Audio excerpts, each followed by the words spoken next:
Sherpur high স্কুলের প্রধান শিক্ষিকা সবাইকে জানাই আমার নমস্কার। এই শরৎ দিবসে আজকে আমি বলতে চাই, যখন আমি ছোট ছিলাম, 1-এ পড়তাম, তখন ফাদার এমএলএ ছিলেন। তখন আমরা অনেক আনন্দে থাকতাম। সবসময় আমাদেরকে আগে আমরা কেজি 1-2 আগে ছুটি হইতাম, তার জন্য কাজের জন্য ফাদার অপেক্ষা করে থাকতেন যে কখন আমরা ছুটি হয়ে আসবো। আর আসে আমাদের নিয়ে কাজ করতেন। ভোমরা দলের নেতা ছিলাম আমি। তখন গাছ লাগাইতো ফাদার, আর আমরা সকলেই পানি দিতাম কেজি 1-2। আর কেজি 4-5টা ওরা ক্লাস করতো, ওরা 12টার সময় ছুটি হইতো। আর রবিবার দিন করে বিশেষ করে আমাদের জন্য ফাদার মুড়ি চানাচুরের ব্যবস্থা করতো বিকাল টাইমে। আর একদিন ওরকম এক বড় পালা পলিকা ছিল, তাহলে ওর বরফ সেদিন বিক্রি হয়নি, তাহলে আসছে এখন দুপুর টাইমে রবিবার দিন। আমরা সবাই ঘুমাইছি, ছেলেরাও মেয়েরাও সবাই ঘুমাইছে। তখন আসলো, আসে বলছে ফাদার আজকে আমার ব্যবসাটা বেশি ভালো হয়নি। তো বলছে কেন? তো বলছে আমার লাভ বেশি হয়নি, তাহলে আপনি যদি নেন তাহলে ভালোই হতো।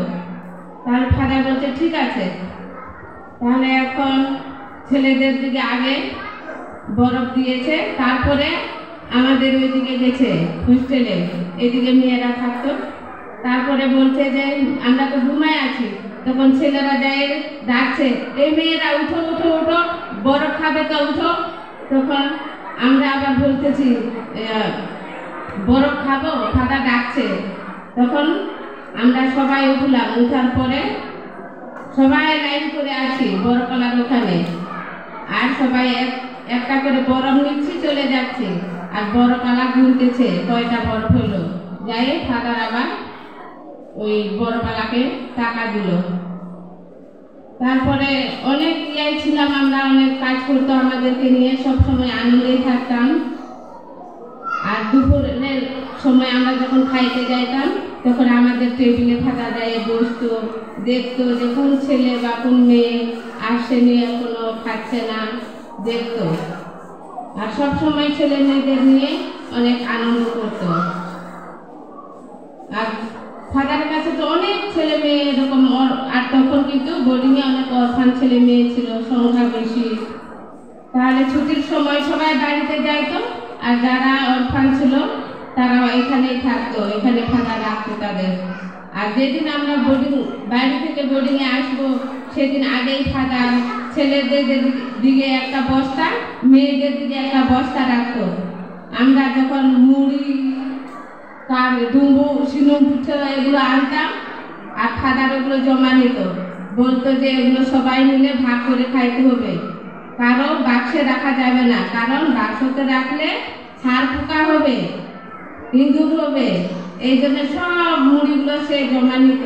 আর পরে কাজের শেষে বিকালের দিকে সবাই একসঙ্গে, ছেলেরাও আলাদা মেয়েরা আলাদা, এরকম ভাগ করে আমরা সবাই মিলে খাইতাম। আর বৃষ্টির সময় অনেক ইয়ার সময় আমাদেরকে ছোটগুলো, আমরা যখন ছিলাম ছোট 1-2-এ, তখন ওই ভোগরা নিয়ে আমাদেরকে পাঠা দিত ভোগা কুড়াইতে, মাছ ধরতে। এগুলো অনেক আনন্দ করেছি আমরা ফাদারের সময়। তারপরে এখান থেকে বাইরে হয়ে গেলাম, যখন এসএসসির পর ফাদার আমাকে বোর্ডিং দিদিমণি হিসেবে এখানে আনলো। আর এখানে আসে পরে বোর্ডিং দিদিমণি করতে, পরে আবার স্কুলে আমাকে রাখলো। তাহলে আমি এই জন্য ফাদার কাছে অনেক কৃতজ্ঞ, যেটা আমি আজও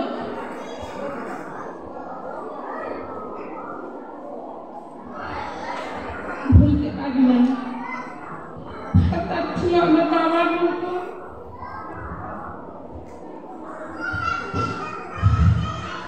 সবসময় আমার সঙ্গে খুব এডি করতো, আর আমি ওর সঙ্গে খুব ক্রিয়া করতাম, অনেক অভিমান করতাম।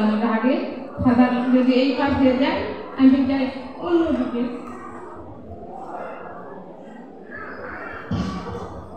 অনেক অভিমান করতাম। পরে আবার ওই আমাকে খুঁজে বেড়াইতো যে কোন দিকে আমি রাগ করে আছি।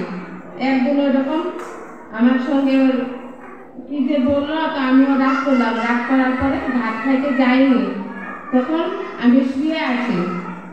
তারপরে একটা মেয়ে আমার জন্য ভাত আনতেছিল, তখন জিজ্ঞেস করছে এটা কার ভাত, তো বলছে অমুকের ভাত। তখন বলতেছে কেন আসেনি, জানি না।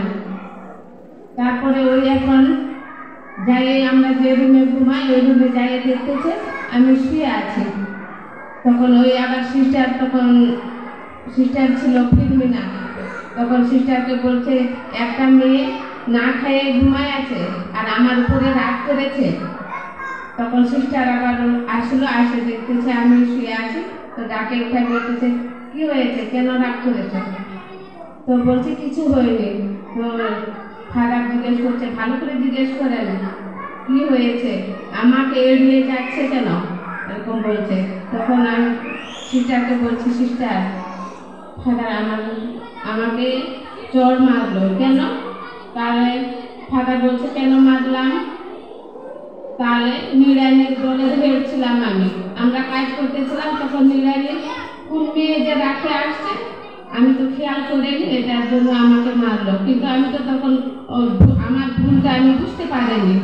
আর পরে ফাদারের সঙ্গে অনেক অভিমান করছি, আর কথা বলছি না আগে। তখন ফাদার আবার আমাকে কাছে ডাকলো আর বলছে যে কেন তোমাকে মারলাম, তুমি বুঝলা?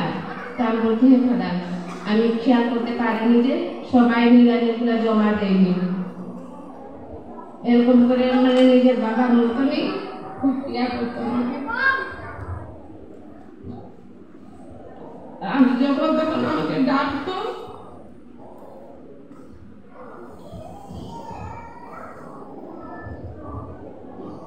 কাজগুলা বলে দিত যে এগুলো কাজ করতে হবে, তুমি কাজগুলা দেখবা। এই বলে আমার বক্তব্য শেষ।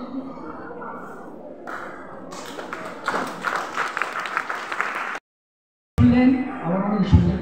ওনার শেষ একটা অডিও বার্তা আমার জন্য ছিল মৃত্যুর শয্যার মধ্যে। আবার যদি শোনাইতে পারি বা আপনার কণ্ঠস্বরটা যদি আবার শোনা যায়, দেখা যাক পারি কিনা।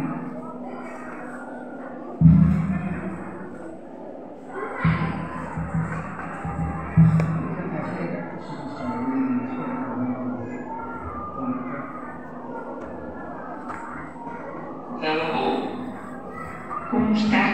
Oh, Ela não está. todo ajusta. তুমিও আস্তে আস্তে চেষ্টা করো, পারবে তো। বেশি করে না, ওই অঙ্ক আর Será leco? লেখতে আছে বেশি তাড়াতাড়ি যাওয়া আসা করে। অঙ্ক দিয়ে বা দিনে তুমি আসবে সম্পূর্ণ হবে না, এখন আমাদের জন্য সম্পূর্ণ হবে করতে মধ্যে এরকম। এবং আজকে চাইলাম একটা বলতে ভাই কাছ থেকে কিছু লাইন এসে গেছে। স্বামী সাথে তোমার প্রসঙ্গ